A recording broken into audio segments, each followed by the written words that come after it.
Olá! Hoje a gente vai mergulhar num tema super atual, o registro eletrônico de imóveis. E para fazer isso, nada melhor do que analisar um caso prático, uma situação que poderia acontecer com qualquer um e que testa o nosso conhecimento sobre como os cartórios estão se modernizando aqui no Brasil. Então pensem comigo na seguinte situação. O João finalmente conseguiu comprar o imóvel dos sonhos. Só que tem um detalhe. Ele mora em um estado e o imóvel fica em outro, bem longe. A pergunta que não quer calar é, será que ele precisa mesmo viajar só para registrar a escritura? Ou a tecnologia já resolve isso? É exatamente esse o nosso caso de hoje.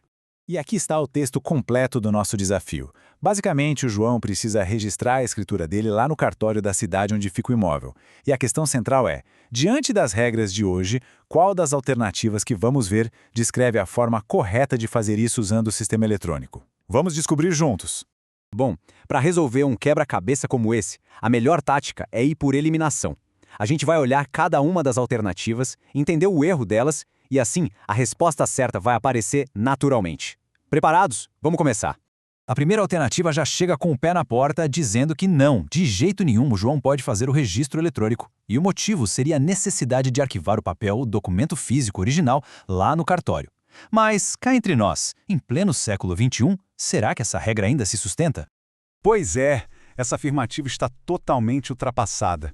O provimento 149 do CNJ, lá no artigo 208, deixa bem claro, os cartórios têm o dever, a obrigação de receber títulos em formato eletrônico. A lei mudou justamente para facilitar a vida do João, ou seja, o registro eletrônico não só é permitido, como já é uma realidade regulamentada. Alternativa A, descartada. Vamos para a letra B.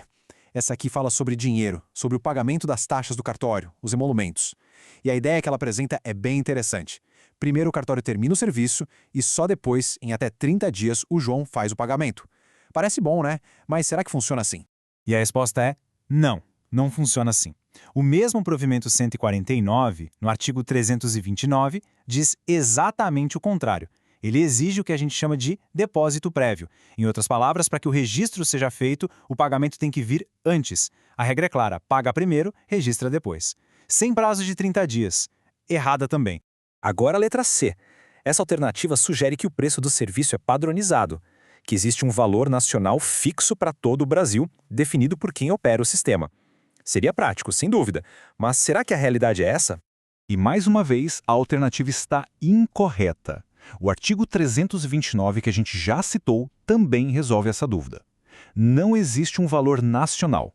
Cada estado e o Distrito Federal têm a sua própria tabela de custas e emolumentos. Isso significa que o valor que o João vai pagar depende exclusivamente de onde o imóvel dele está registrado. Chegamos na letra E, a nossa última incorreta. E essa é talvez a mais radical de todas. Ela simplesmente afirma que o sistema que o João quer usar não existe. Diz que não há uma plataforma nacional para fazer esse tipo de registro. Será possível? Claro que não! Essa alternativa ignora um fato importantíssimo. O Sistema de Registro Eletrônico de Imóveis, o famoso SRE, foi criado por lei, a Lei 13.465 de 2017. Ele existe e opera em nível nacional justamente para interligar os cartórios e permitir exatamente o que o João precisa fazer. Então sim, o sistema existe e está funcionando. Bom, se a gente eliminou as alternativas A, B, C e E, só pode ser uma. Chegamos à resposta correta. Alternativa D. Agora vamos analisar com calma para entender por que ela é a única que descreve a situação perfeitamente, com base na lei. Olha o que a letra D diz. Primeiro, ela confirma que o sistema existe. E segundo, ela traz um detalhe muito específico sobre o trabalho do oficial do cartório.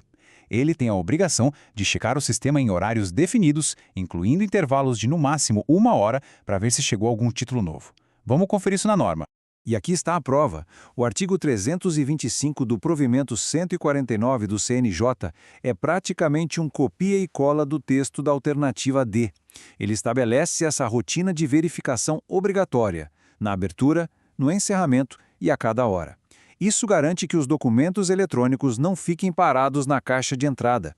A correspondência é perfeita, não deixa nenhuma dúvida. Perfeito. Caso resolvido. Mas antes da gente fechar, vamos só recapitular rapidinho os pontos principais que essa questão nos ensinou sobre o funcionamento do registro eletrônico de imóveis. Então, vamos lá. 4 ideias para guardar. Primeiro, o registro à distância é totalmente possível e legal. Segundo, o pagamento das taxas é sempre adiantado.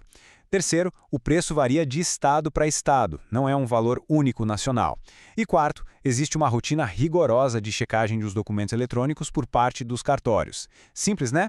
E para finalizar, essa nossa análise nos convida a pensar um pouco mais adiante. O SRI já é uma realidade, um avanço incrível. Mas a tecnologia não para. A pergunta que fica no ar é: o que vem agora? Quais os próximos desafios e inovações que a gente pode esperar para modernizar ainda mais os serviços de cartório no Brasil? Fica aí a reflexão. Até a próxima!